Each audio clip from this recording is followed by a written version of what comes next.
Winter brings the feeling of nesting or hunkering down. It also means the picking up of a piece or two of handicrafts.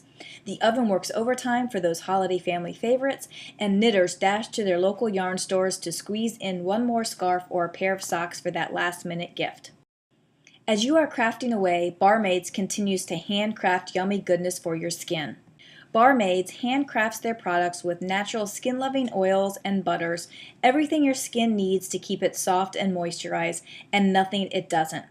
Since you are likely to use your hands more during the holiday season, let Lolo keep them moisturized. It's simple. Get your hands wet, shake the water off, and get your Lolo on before you pick up the needles, cookie cutter, or drop spindle. Hi, and welcome to Knitting Blooms. Today is Saturday, January 26th. This is episode number 91. My name is Tina, also known as Bloomingknitter, and welcome to the show today. I hope you are enjoying your day. I had a rather busy day. It is about 7 o'clock, yes, 7 p.m. today, and normally I like to record a little earlier, but I had a very busy day, and I probably could have recorded earlier if I had gotten a quicker start this morning, but I decided to sleep in for a change. I think I got up at 7:30. Maybe it was close to 8 o'clock, which is really sleeping in for me. And then I like to, on Saturday morning and Sunday morning, I like to slowly wake up, have a cup of coffee, eat breakfast, just chill out in the morning. So I didn't get started doing my things around the house until probably after 10, like 10:30. And then I don't know what today brought, but both Steve and I were very motivated to do things around the house. Steve hung new lights, and I just got stuff done. I was in every room of the house. I finally got my craft area straightened up a little bit after having so much, the insulation and the drop ceiling and all of that stuff. Every time somebody went in there to do anything, they just kept knocking more dirt and dust and everywhere. And I cleaned it a few times through the process, but I had not done one final clean on it. So I got that done today, which was a relief because it's been a while. I still had things boxed up that had to get put away, and that finally got done today.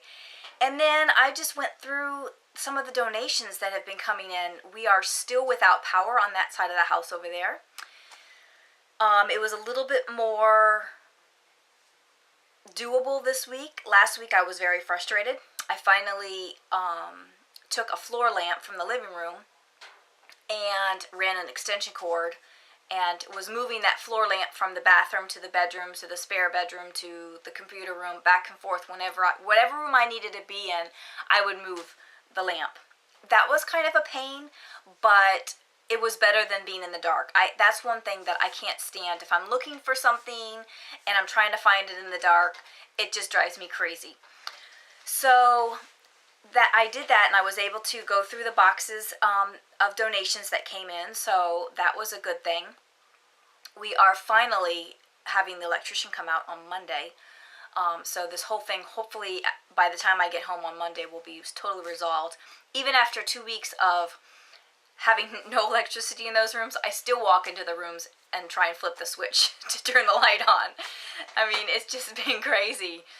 So thank goodness we only have one more day that we have to deal with, and then the electrician will hopefully solve the problem. I don't know if I mentioned before, but we're getting our electrical box upgraded, and he's going to troubleshoot the power problem when he does the upgrade. So we're hoping it's a simple thing. We think that it might be something loose in the box, but Steve was just real kind of nervous about getting in there and touching wires that he doesn't know what they are. So it's best that an electrician do it. They know what they're doing. I would just be nervous if Steve did it, just because I'd be afraid that he'd get shocked and, what have you. So I'm glad that an electrician's coming out to do it and it's going to be taken care of. And like I said, I hope that it's done and taken care of on Monday. So again, this week is going to be mostly spinning again. And really, it's Spinuary, so I don't really feel bad about that. I am really enjoying seeing all of the posts in the Spinuary thread, all of the finished yarns and everything. It's really a lot of fun and very motivational for me to get spinning. And I have been spinning this week, which I will get to when I get to spinning. But I do want to mention again the Spinuary, where we are running till the end of January. So you have one more week. You probably have until February 1st, because when I record on the 2nd is when I will draw the winners for the prizes. And there will be at least 2 prizes. I think that the second prize that I was hoping for it was in the mail, and I should get it this week, so that should be good. And like I said, I'm just really enjoying the chatter that's going on in the chatter thread and the showing of the finished yarn. And I do want to remind you again of the upcoming knit-alongs, which are for February for Finish It and Frog It. So you have to have something that is older than September 1st, 2012, that has been on the needles since prior to September 1st, 2012. And you can decide if you're going to finish it, finally get it finished, or go ahead and frog it. So go through your whips and figure those things out and get ready to post those in the Finish It or Frog It for February. And then March, I was trying to decide what we were going to do for March for the this knit along or spin along or what have you. And Knitter by Nature mentioned in one of the threads for an episode that with all the dyeing tutorials that I have done recently, that we should have a dye along, and I thought that was a really good idea. So for March, we are going to do a dye along. You can dye yarn, you can dye fiber, you can dye fabric, whatever you want to dye. It's just everybody just dye things up using Kool-Aid or acid dyes or RIT dyes or whatever. It's just going to be you dyeing things. So that's what we're going to do for March. I think that that'll be a lot of fun. And I will also try and get another tutorial out for dyeing fiber between now and then as well. I've only dyed fiber a couple of times, and personally I haven't been thrilled with what I've gotten, probably because I don't know how to dye it, but I will show you what I have done and give you tips if you'd like to dye fiber instead of yarn. And then for April, we will be doing the knit along for my new pattern, which I'm hoping will be coming out this next week. I still have to do the corrections and additional things to the pattern, and Steve is going to take some pictures of the shawl after I finish recording today, and hopefully I can add some really nice photos to the pattern as well. And that the knit along will be in April. So hopefully the pattern will be ready by the end of the week, and you guys can purchase that pattern, and we can do the knit along in April. So for my knitting this week, I really haven't done much knitting. Most of my time has been spent spinning and walking. I know that's not really part of the podcast, but I mentioned before, a couple weeks ago, that I am back on my health kick and I'm trying to take off some weight that I've put on in the last year and a half to 2 years. And one of my original challenges at the beginning of January was to hit 10,000 steps every single day. And I've been doing that and going a little bit over. But then this past week, actually last Friday, a week ago Friday, I didn't get up and work out in the morning, and I convinced myself that because I didn't work out in the morning, that I needed to push myself during the day to get in my 10,000 steps, because I didn't know how many steps I would get in when I got home. So I really pushed myself to get to 10,000 steps before I left work. And I think I ended up getting to 12,000 or something thereabout. Maybe it was close to 15,000. And then I came home and I ran for an hour, which was another 10,000. So I had 26,000 steps on that Friday. And that was like, it wasn't that hard. I mean, I really had to focus and really had to make sure that I did so many steps per hour. But in the end, it wasn't that hard. So this past week, I have been pushing myself to hit between 15,000 and 20,000 steps every day. And I have done just that. But it does take a lot of focus to set aside time to walk during the day. And those of you who went to Netopia 2 years ago will know that I have my Bosu ball that I walk on at the office. And so that helps out. I don't have the impact of walking, and although walking's not a whole lot of impact, but anyway, it works out well at the office because I could just do it in place and it still brings up my heart rate a little bit and burns some more calories as well. So I have been doing a lot of walking. Also this week, I've been playing Sims again. But I have been limiting my time playing Sims to an hour a day. At least I'm trying to keep it limited. So really, the only knitting that I have done this week, I did maybe a half a row on the Even Star. And I do have a finished object, which I'll show you in a second. And then the only other knitting that I did this week was for the tutorial that I will show you a little later in this episode. So not a whole lot of knitting got happening this week. Just the one finished object. I thought I was going to finish a preemie hat, but that didn't happen. I started a preemie hat a couple weeks ago. I think I knit maybe 5 rows on it. So not that much, and that didn't get done. But my one finished object are my socks. They're my stripy socks. I do have the markers on here from the last time I showed you, but that was several weeks ago. And they came out very nice. I did make them longer than I normally do. Usually I knit to my toe and then start the ribbing. And usually I only do an inch of ribbing, but this time I did about 1.5 inches. But this time I did a whole nother stripe after my toe. I just wanted to see how I liked them a little bit longer. So I did a whole nother stripe, and then I started my ribbing, and I did 3 stripes of ribbing. And I had hoped that I started my bind off so that I didn't have any green at the top, but on this one that didn't happen. On this one it worked out fine. But the other one, and it's going to be in my pants and under, it's not going to show. So only I will see that. But they're done, and I'm excited to wear them. I have to weave my ends in. But I really like this yarn. These were done on size 0s, and this is Hiawassee Creek Charlie in the Box colorway. So they didn't get done for the knit along, for Diane's knit along, and they didn't get done for Christmas, and they would have been great Christmas socks, but they're done now, and that's all that matters. So, and this is what I've been working on when I've been walking on my Bosu ball. Like I said, a couple years ago at Netopia, I had my Bosu ball at Netopia, and I would stand there and knit or spin and bounce on my ball, and they all got a real big kick out of it.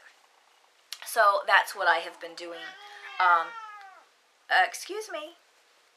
So that's what I've been doing at the office, is bouncing on my ball and knitting. But I have to have something very basic to knit. So there's my socks. I should have put them on the sock blockers, but I didn't. And again, they were done on size 0s. Which I like. I'm sorry, they were done on double 0s. Yes, double 0s these were done on. And I do like the fabric. I like a nice, sturdy fabric for my socks. So, done, finished. And I'm not going to show you any whips, because like I said, I think I did a half a row on the even star, and you'll get to see the swatch for the tutorial in a little bit. So that's all I've got for knitting this week, so that's sorry. So for spinning, I did spin this week, and I had hoped to get the alpaca completed before the end of this week, but that didn't happen.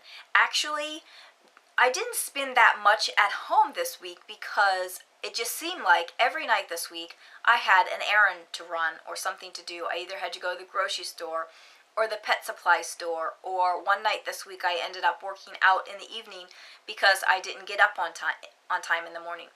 So I had a lot going on, so I really only had a chance to spin for about an hour every night this week. And an hour is a significant amount of time, but not really when it comes to spinning. So I have two lengths of fiber. If you remember last week, I told you that I broke it up into so many pieces so that I could say, okay, if I spun one of these a day, I'd have it done in so many days. Well, I think at the beginning of the week I had 4 left to go, and I still have 2.5. Well, 2 and a bit. It's not quite half. It's a bit of the third one left to go on that, and hopefully it'll be done this week and I can start plying next weekend, but we'll have to see. And I do have a picture to show you of my spinning that I have completed on the bobbin, but I'm not going to haul the wheel over here to show you, so I just took a picture of it. And then I'm also plying the Winding Wool Creek. I had to think about it. Winding Wool Creek that I had spun on the e-spinner. And I originally had said last week that I was going to ply it on the e-spinner as well. And I didn't get it plied on Sunday, and I wanted to take the e-spinner back to work with me on Monday. So I decided to ply it on my Sidekick. So I did start plying that, and again, because I only had about an hour to spin every night this week, I worked a little bit on the alpaca and a little bit on the plying, but neither is done. So I took a picture of that as well to show you, just to kind of give you an idea of how it's turning out. I do like how it's turning out, and we'll see once it gets off the bobbin. And then for the e-spinner, I started some Into the World fiber. And I've probably mentioned this before, but I love Polwarth silk. And I started this fiber from Into the World. I think this was a fiber for the Completely Twisted and Arbitrary group. And I broke it into three sections, because originally I was going to spin this and 3-ply it, but I have 2 other colors that coordinate, and so I decided to do something a little bit different. I have this blue and this multicolor, and what I decided to do is experiment, because they kind of all go together. The variegated has both of the blue and the green. And so what I've decided to do is I'm going to break, this is the only one that I haven't broken into thirds, but I broke this into thirds and I broke this into thirds.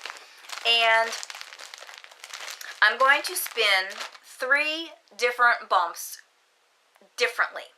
So the first one is probably going to be 1 green, 1 variegated, and 1 blue. And then I will do 2 greens and 1 variegated. And then the last one will be 2 blues and 1 variegated. So just to kind of give me an idea of how they look, like that. You know, I'm trying to go for a worsted weight yarn so I can make Steve some hats or whatever. But it's whatever I get. But it is going to be a 3-ply no matter what. So I thought that would be interesting, because typically I don't do that. Typically I spin what's in the package with itself and ply it with itself. I don't kind of mix and match, but because I have the 3, I thought, you know what, this is the perfect opportunity, because with the completely twisted and arbitrary group, they always have the variegated and then the semi-solids to go with it. So, and these are all Polwear silk, and I mean, this is what they sold together. So I just thought that that's what I was going to do, because like I said, I have other fiber that I've received from that group that I've purchased, and it's always a variegated and some semi-solids. So I thought, I'm going to try it. I don't know how it's going to turn out. I may hate it, but how will I know unless I try it? So let me show you what I spun this week. I have been having so much fun. This fiber is like butter. No, it's not like butter because it's not sticky, but it's like heaven to spin. I just didn't want to stop spinning it this week. I have this much left of the first third of the green, and here it is on the e-spinner. I didn't want to take it off. So there it is. I love it. It is coming out beautifully. It drafts wonderfully. Oh, it's such a joy to spin. And the way that this fiber is prepped, oh my gosh, it's just amazing. I would buy Polwear silk from Chris all day long. It is fabulous. It's from Into the World. And again, there it is. And I just cannot wait to get the other two spun up so that I can ply it, because I think it's going to be fabulous, fabulous. So that's been my spinning, and at work I've been trying to spin again with the when I took the third, I took the 1/3 and then I split it 4 ways, and I had hoped that I would have this completed this week, but alas, I didn't.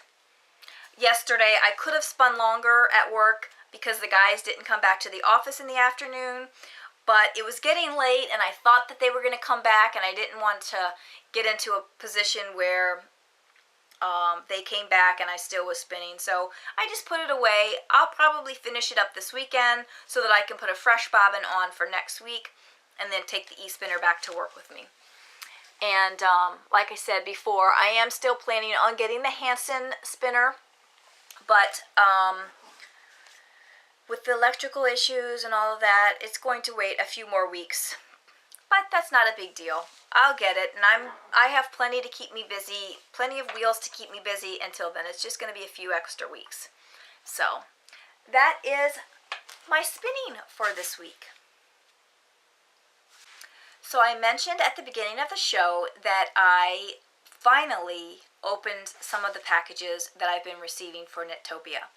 So I want to take a minute and feature some of those vendors who are sponsoring the retreat, which is in April.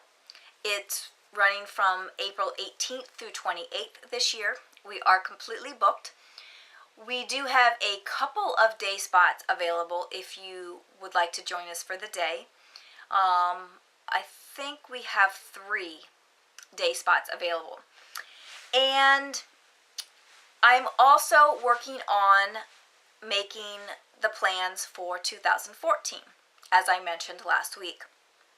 That will be in March of 2014, and again, I have to verify pricing with the cabin people and also verify dates, because, you know, they rent out to other people as well. So I should have that information in the coming weeks, but in the meantime, let me let you know some of the sponsors that are sponsoring Netopia 2013.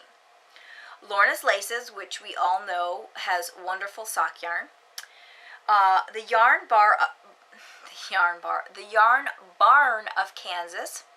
They sent, I can't remember exactly what they sent, but I don't want to share that with you anyway, because it's going to be a surprise for those that are coming to the retreat. But the Yarn Bar, Sammy and Crystal are fighting. I think they want a snack, and I don't want to get up to get it. So the Yarn Barn of Kansas. Also, Soak has sent some samples. And Patternworks has sent a donation as well. So those are just a few of the vendors. And again, I will add those to the list this week and also put them on the Netopia website. So you can go and visit their sites and check out what products they have and so forth. So if you would like to sponsor Netopia or the podcast, please feel free to get in contact with me. I'm always looking for things to give away on the podcast. So that's all about Netopia for right now. I'm getting inundated with boxes that are overtaking my house, but that's to be expected. So before I show you the tutorial for this week, I do want to say that I am so happy that everybody is enjoying the tutorials as much as they are. It just really makes my day when somebody contacts me on the thread and says how much they enjoy the tutorials, or they email me or PM me, or another podcaster speaks about the tutorials on their show. I am just so happy that you guys are enjoying them so much, and it really has encouraged me to keep them going, and I do want to keep them going as long as I possibly can. But I'm going to need some help from you guys. I need to know what you would be interested in seeing a tutorial on, because I probably could go forever and ever and ever with just different tips and tricks and stuff like that. But what's most important is that you get to see what you're most interested in. So if you have an idea of what you would like to see on an upcoming tutorial, please PM me or post it on the thread or email me, whatever. Get in contact with me and let me know what you would like to see, and I will do my best to get it out there to you as quickly as I can. This week's tutorial is on mattress stitch, which Polly from the Polly Knits podcast, he asked me to do that a few weeks ago, and now I am putting it out there for everyone to see. So in the tutorial, I do a mattress stitch on stockinette, garter stitch, and seed stitch, and I hope you enjoy this tutorial, and I hope it helps you out with your mattress stitching. So here's the tutorial for you. I want to first tell you that when I am seaming up a sweater, I will use these clips, and these are the knit clips. Now, I don't know if these are still available.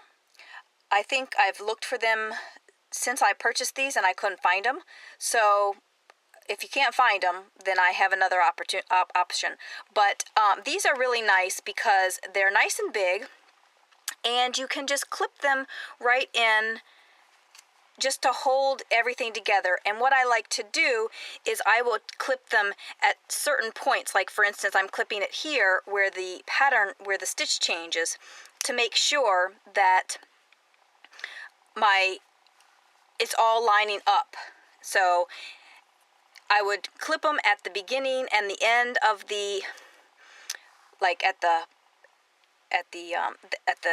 cast on and the cast off, and then clip them in between along the way, just to make sure that I don't get skewed up when I am seaming. And I'm not going to use them for this small of a piece, but you could also use the interlocking stitch markers as well. I don't think that they work as well because they do tend to shift a little bit more, but they are good in a pinch if you need them. So I'm going to start with the stockinette section of this piece, and I'm going to show you how I do the mattress stitch in stockinette, in garter stitch, and in a seed stitch. So we'll start down here with the stockinettes. And I'm going to use a different color just so that you can see how it works.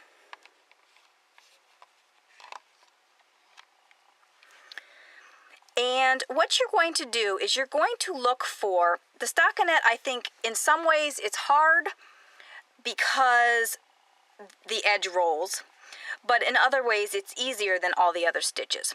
But what you're looking for is that first stitch.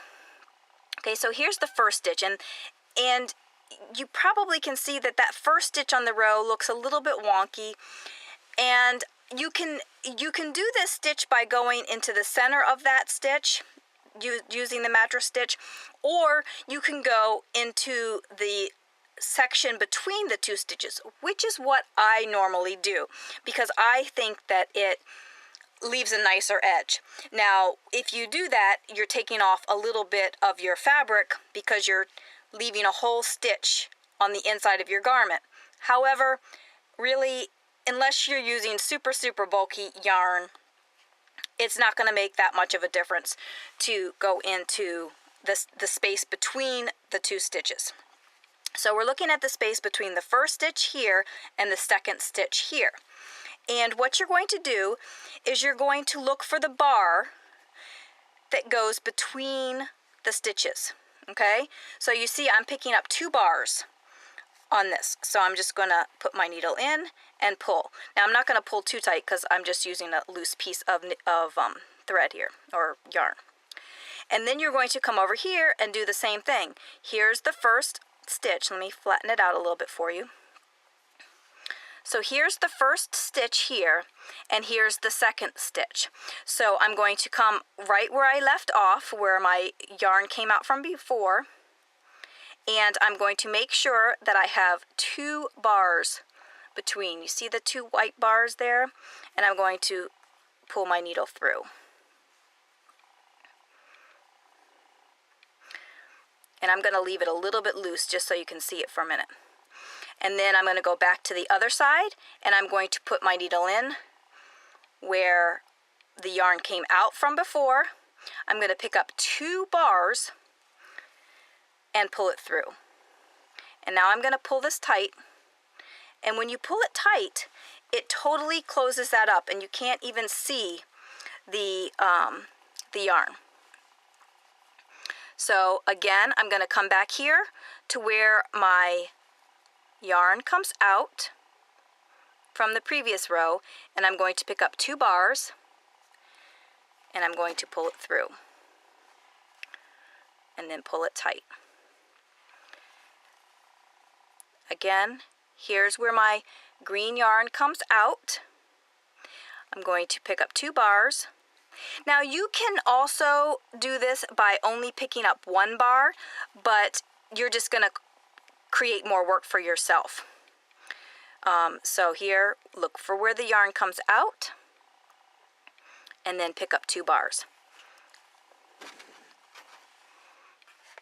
So you can see that that stitch is bringing those 2 stitches directly next to each other, and you don't even see the green yarn. Again, here is where the yarn came out from before. Pick up 2 bars and pull it through. Seaming is not difficult. It's time consuming, and especially if you use the clips, you won't get your fabric askew. And as long as you are picking up 2 bars on each side every time, then it will be lined up perfectly. It works out a little bit differently when you have decreases. This particular piece, the sample piece here that I'm showing you on, I did not do any decreases along the edge, but if you're trying to seam up something such as like a sleeve and you have decreases on the sleeve, what I like to do is still leave 1 stitch along the edge without the decreases, and then do the decreases 1 or 2 stitches in versus at the edge, because it makes seaming so much easier. Again, here's where my yarn came out from before. Just stick it in that same spot and then pick up 2 bars.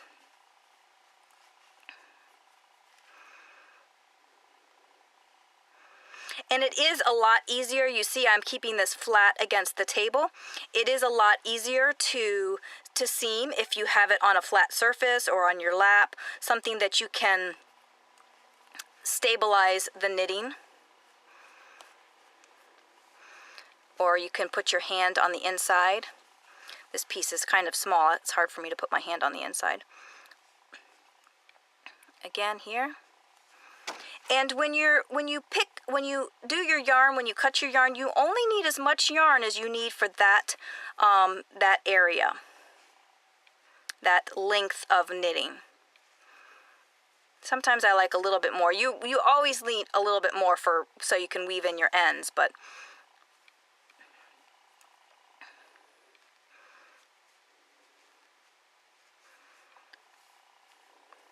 so that is how to do it with stockinette.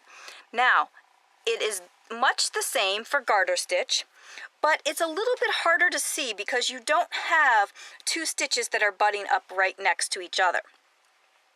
And so you have to look for it a little bit differently.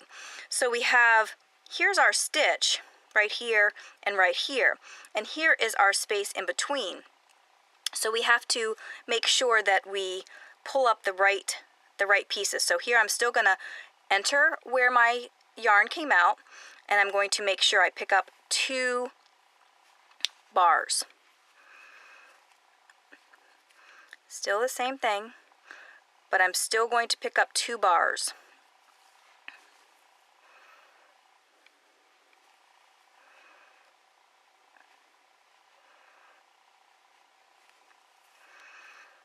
And again, it always does make it a little bit more difficult when you have decreases or increases, but it's not impossible. And like I said, if you put an extra stitch at the edge, then that makes it that much easier to do. And sometimes when I'm working in an intricate pattern, I will also leave 1 stitch in stockinette all the way up the edge, because that will make it easier for me to seam as well.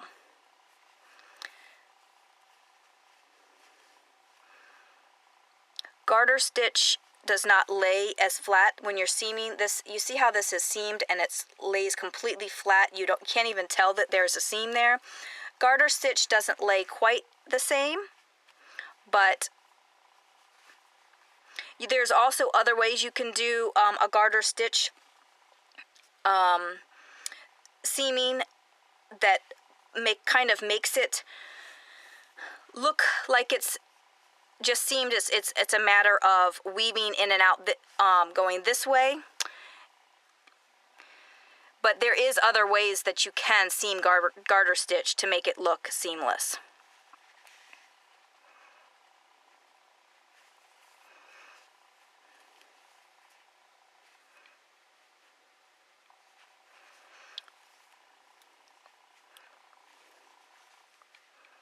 So here we're almost to the end of our garter stitch. And the key is just making sure that you put your yarn in where your yarn came out, or your needle in where your yarn came out, and you will be all set. And you can do 1 or 2 bars. So there's the garter stitch section. And like I said, it doesn't lie as neatly as the stockinette section, but mostly your seams are going to be under your arm or down your side, and people are not going to be looking at them that closely. And then seed stitch is much the same. And again, you just want to pick up 2 bars.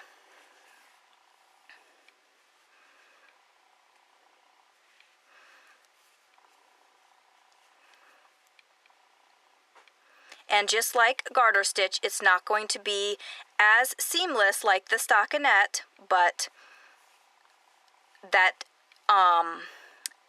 yarn that you're using for seaming does disappear underneath the surface.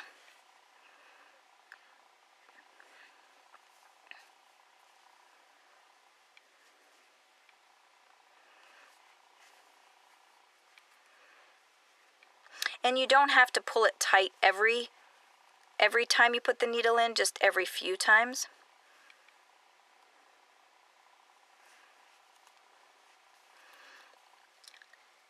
Like I said, seaming is not difficult. It is time consuming, but I have to admit that I am one to procrastinate my seaming when I do need to do it. And then when I finally do it, I think, well, why did I wait so long? It's not a difficult thing to do. It just takes time. Because you have to be patient and you have to make sure that your knitting is lining up. And there you have it. That is how you do mattress stitch in seed stitch, garter stitch, and stockinette. I hope you enjoyed this tutorial. Thanks for stopping by. If you would like to contact me regarding what I'm showing you here or any other tutorial that I have, you can reach me at bloomingknitter@gmail.com. Thanks for watching. Bye.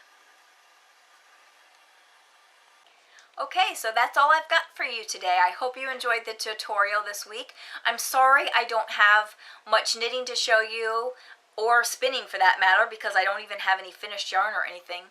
But I'm hoping that that's okay with you, because there are going to be weeks like this where I can't do everything that I want to do. And this week was one of those weeks where I tried to do everything and failed miserably, because there's not enough time in the day to do everything that I want to do. And right now my main focus is on my weight loss.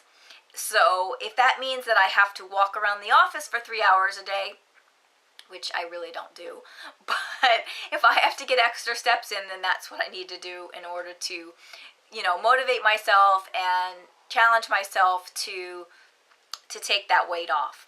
But I do hope to get some more knitting done this week. However, my main focus this week will be spinning, because again, it's Spinuary, so I don't really feel bad about not doing so much knitting this week and this month, because it is a focus on spinning, and I want to do that this month. So it is probably, I don't know what time it is right now, but I'm going to relax the rest of the evening. I've already asked Steve to give me a foot massage this evening, because I was on my feet all day running around the house, and then I was on the treadmill and did close to 7 miles. So my feet, they need a little bit of a break. So as soon as I am done recording here, I'm going to go and mix me up a protein smoothie. Maybe have some popcorn. Because a protein smoothie and popcorn, you have to have the two. And then relax the rest of the evening and just enjoy some quiet time and some knitting or spinning or whatever, So I hope you enjoy the rest of your day and the rest of your week. So bye for now.